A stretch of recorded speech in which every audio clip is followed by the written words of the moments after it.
অনেক বিষয় তো শুনছেন, অনেক বিষয় তো জানছেন। আজকে আমি আপনাদের সামনে সরাসরি দুইটা প্রমাণ নিয়ে হাজির হয়েছি।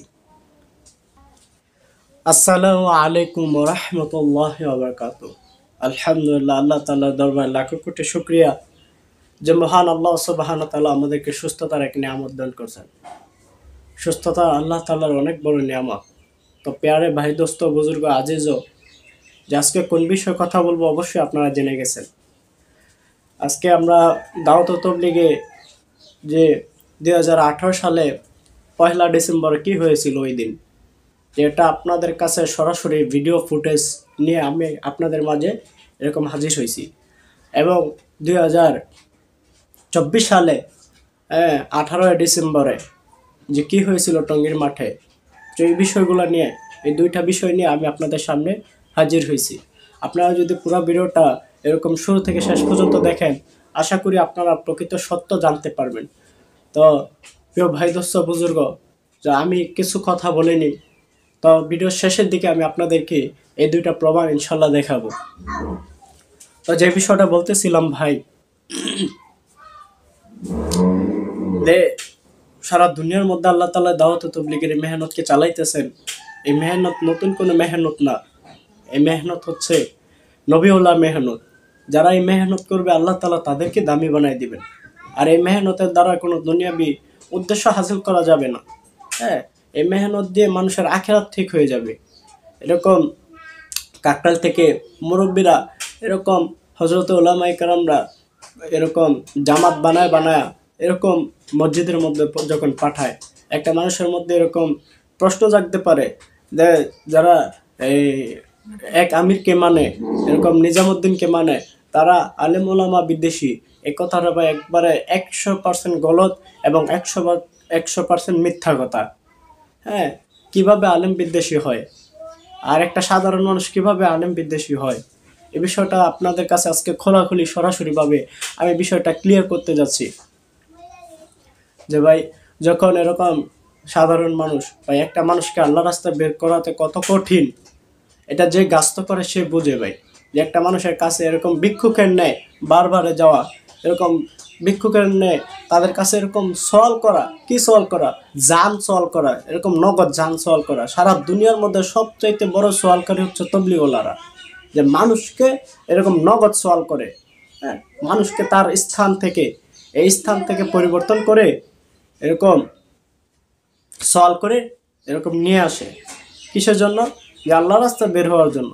মানুষ এরকম দিন শিখে, হ্যাঁ, আল্লাহকে চেনে, এর জন্য তাদেরকে নগদ যে স্থান আছে স্থান থেকে পরিবর্তন করে এরকম আল্লাহ রাস্তায় বের করা। হ্যাঁ, কিসের জন্য সওয়ালটা করা হয় ভাই?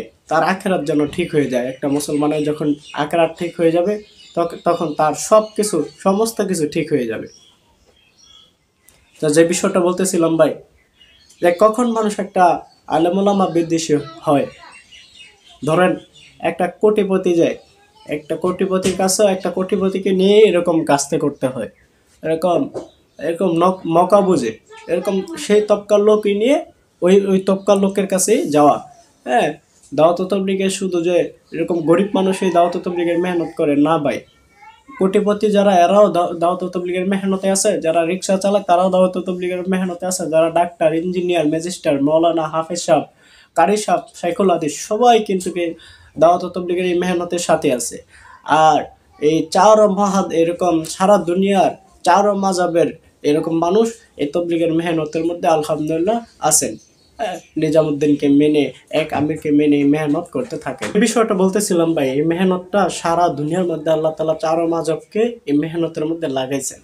হক একটা মেহনত ভাই। আমরা মুসলমান সবাই একটা শরীরের মতো।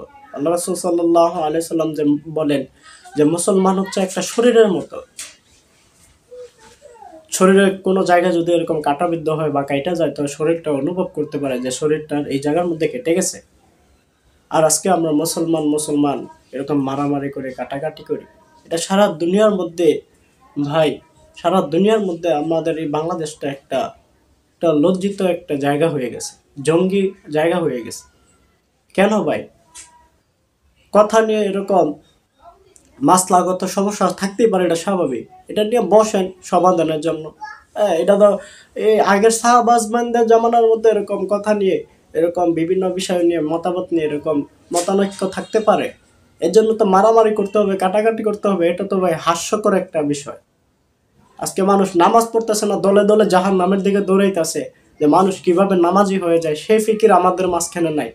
আজকে ফরজ আর সুন্নতের খবর নাই, এরকম মোস্তাহাব লয়ে মারামারি কাটাকাটি করি ভাই। আমরা বাঙালিরা অনেক বুঝি ভাই, অ্যাডভান্স স্টোরে যেটা বলে যে 19 সাথে 20 হইলেই যে জিহাদ করব, মারামারি করব। আরে ভাই দিল ঠিক করেন আগে, জোসের ঠেলায় সব কিছু বললেই হবে না। আমরা মুসলমান, সবাই মুসলমান ভাই। হ্যাঁ, যে মূল বিষয়টা বলতেছিলাম, যে যখন এরকম কাকরাইল থেকে এরকম মুরব্বীরা এরকম জামাতগুলো এরকম বের করে এরকম এরকম আল্লাহ রাস্তায় পাঠায়, 10 জন 12 জনের একটা জামাত। এই 10 জন 12 জনকে আল্লাহ রাস্তায় বের করতে গেলে কতটুকু সময় দেয়, কতটুকু মেহনত হয়, কতটুকু চোখের পানি ঝরে, এরা যারা মেহনতটা করে তারা জানে ভাই। একটা মানুষ আল্লাহ রাস্তায় এমনি এমনি বের হয় না। হাজারো মানুষের কষ্টের চোখের পানি কান্নাকাটির কারণেই একটা মানুষ কবুল হয়, আল্লাহ রাস্তায় বের হয়। হ্যাঁ, আপনি একটু চিন্তা করে দেখেন ভাই, যে এত ব্যস্ততার মধ্যে আছে মানুষ, যে এত ব্যস্ততার জায়গা রেখে কিভাবে মানুষ আল্লাহ রাস্তায় এরকম 40টা দিন 4 মাসের জন্য যায়। এটা মামুলি কোনো বিষয় না ভাই। সব কিছু ফালায় রেখে একমাত্র আল্লাহর জন্য।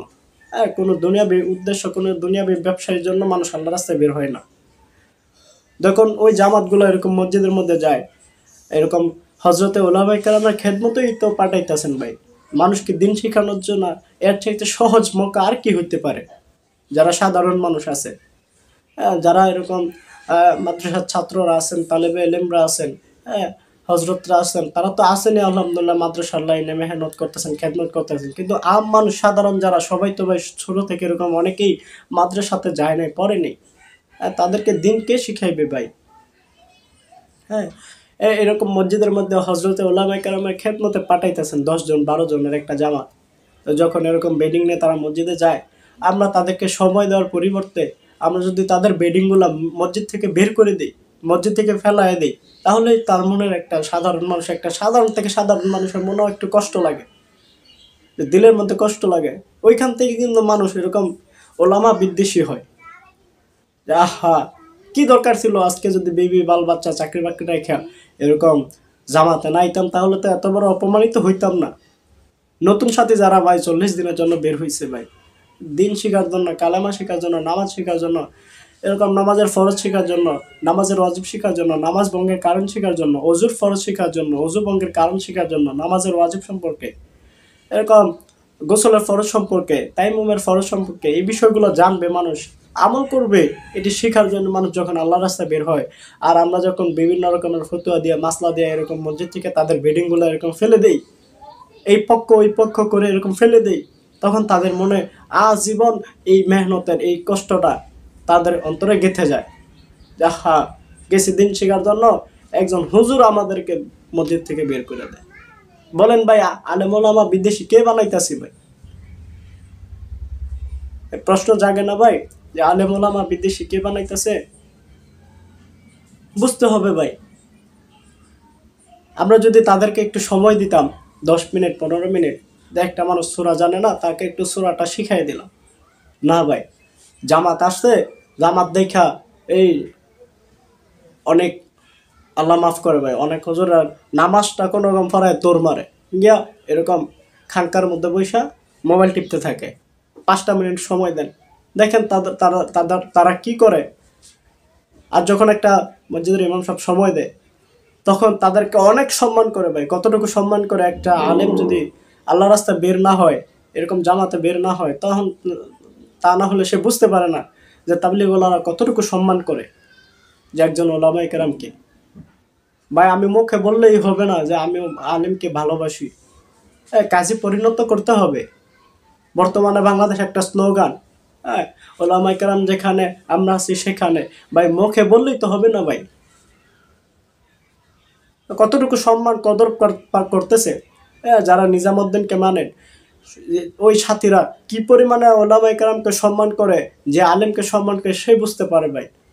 অনেকে প্রকাশ্যে সদকা দেয়, প্রকাশ্যে হাদিয়া দেয়, আর নিজামুদ্দিন মানলে ওরা গোপনে কাজ করে, গোপনে গিয়ে সদকা দেয়। এরকম গোপনে গিয়ে হাদিয়া দেয়, হযরত উলামায়ে কেরামকে এরকম গোপনে গিয়ে হাদিয়া দেয়।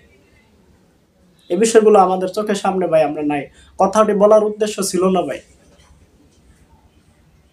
আর যে বিষয়টা বলতেছিলাম যে আপনাদেরকে দুটো প্রমাণ দেখাবো, তাহলে আপনারা একটু সময় নিয়ে দেখেন যে কি হয়েছিল ওই দিন 1 ডিসেম্বর 2018 সালে।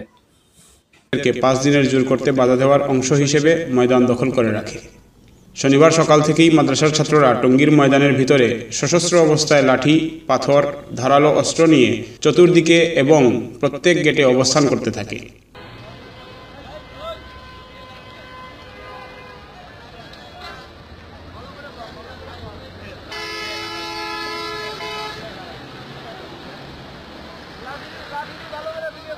আমাদের আসার আগেই বাংলাদেশের সমস্ত মাদ্রাসার এতিম ছাত্ররা যারা হেফজ পড়াশোনা করবে এদেরকে এখানে এনে মাঠের মধ্যে আটকায় রাখছে, অথচ এই সময়টা মাদ্রাসার কোনো সিলেবাসে বন্ধ নাই। মিডিয়া থেকে বাঁচতে পরামর্শ হয়েছে বড়রা থাকবেন গেটে আর মাদ্রাসার ছাত্ররা থাকবেন ভিতরে, এবং একই কারণে কাপড় দিয়ে গেটগুলোকে ঢেকে রাখতেও দেখা যায়। আজই দেখেন গেটের সামনে কোনো মাদ্রাসার ছাত্র রাখেন, দেখেন গেটের সামনে সব আম সাথীরা, দেখেন যদি কোনো কনফিউশন হয় দেখেন গেটের সামনে সব আম সাথী,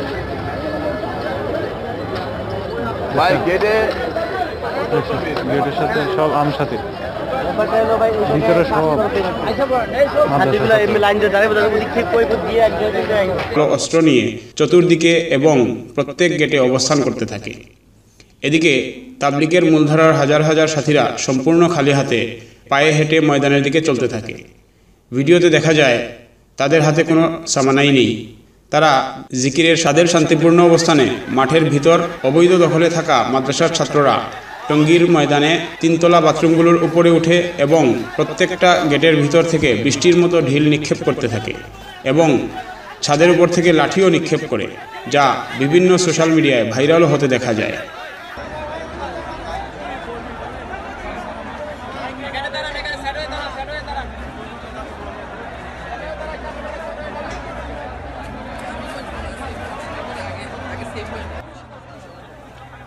দোয়া কান্নাকাটিতে মশগুল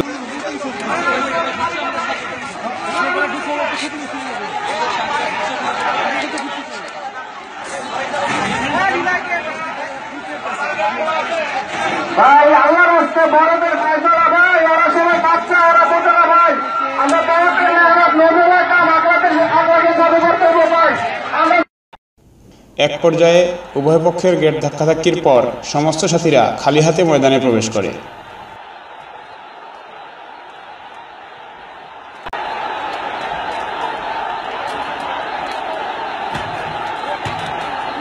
ময়দানে প্রবেশ করার সাথে সাথে মাদ্রাসার ছাত্ররা লাঠি ও অস্ত্রসহ সাথীদেরকে মারধর শুরু করলে মূলধারার সাথীরা আবার ছাত্রদের ধাওয়া খেয়ে ময়দানের বাইরে বেরিয়ে আসে।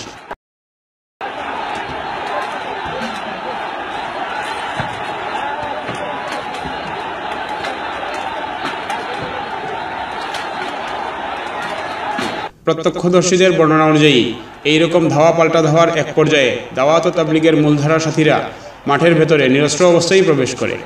অপরপক্ষে বিভিন্ন ভিডিওতে প্রকাশ পায় যে ছাত্ররা কিভাবে অস্ত্রসহ অবস্থান করে এবং কয়েকদিন আগে থেকেই তারা ময়দানের ভিতরে বাঁশ কেটে লাঠি বানিয়ে ধারালো অস্ত্র নিয়ে শত শত মোটরসাইকেল নিয়ে মহড়া দিয়ে মূলধারার সাথীদেরকে ফেসবুক ও হোয়াটসঅ্যাপ সহ বিভিন্ন প্রচার মাধ্যমে হুমকি দিতে থাকে।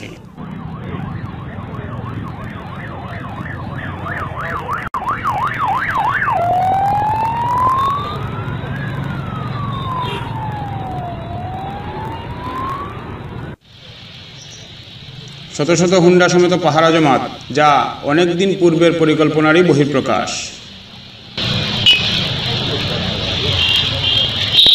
শত শত হুন্ডা। জি ভাই, এ হলো গিয়ে এরকম 1 ডিসেম্বরে এরকম 18 সালের ঘটনা, যে আমাদের সাথী ভাইরা বলতেছে যে তোমরা আমাদেরকে মারো কেন, আমরা তো তোমাদের ভাই। আর ছাত্ররা আপনারা তো দেখলেনই যে কিভাবে মেঘের মতো এরকম ঢিলাইতে শুরু করছে ছাদ থেকে। এটা কি ভাই কোনো মুসলমানের কাজ? আর আপনারা একটা বিষয় দেখছেন তো যে মাঠের বাইরে হচ্ছে লক্ষাধিকেরও মানুষেরও বেশি, আর মাঠের ভিতরে হচ্ছে এরকম 10 থেকে 12 হাজার বা কম বেশি ছাত্র, মাদ্রাসার এতিম ছাত্রগুলোরে নিয়ে এরকম তারা সব জায়গায় মসজিদ বন্ধ করে রাখছে। বা এরকম আপনারা কি কোনোদিন দেখছেন যে কিছু মুসলমান মসজিদের ভিতরে গিয়ে আমল করবে, কিন্তু বহিরাগতভাবে কোনো মুসলমানকে মসজিদের ভিতরে আসতে দেওয়া হবে না, মসজিদ তালা মাইরা রেখে দিবে, গেট বন্ধ করে রেখে দিবে? এই টঙ্গীর মাঠ তো ভাই তবলিগওয়ালাদের, এটা কোনো মাদ্রাসার জন্য ওয়াকফাকৃত না। এই মাঠটা তবলিগওয়ালাদের জন্য ওয়াকফাকৃত। তবলিগওয়ালা কারা? যারা তবলিগের মেহনত করে তারা হচ্ছে তবলিগওয়ালা। হ্যাঁ, আর 2018 সালের যে এই 2024 সালের যে ডিসেম্বরে 18 ডিসেম্বরের ঘটনাটা আপনারা একটু দেখেন। আমি আপনাদেরকে কিছুটা হলো দেখানোর চেষ্টা করছি।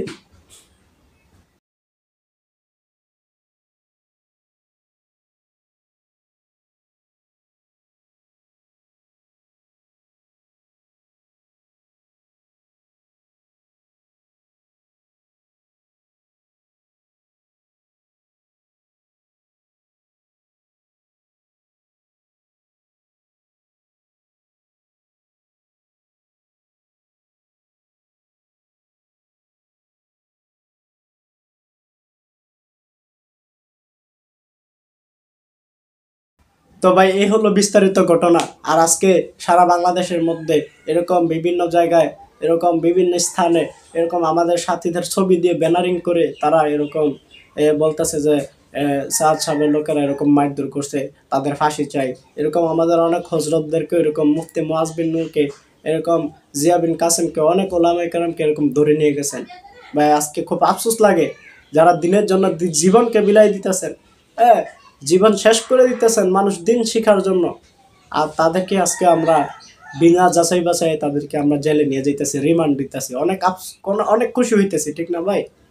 আল্লাহ তাআলা এর জুলুমের বিচার একদিন করবে ভাই, ইনশাআল্লাহ একদিন করবেন।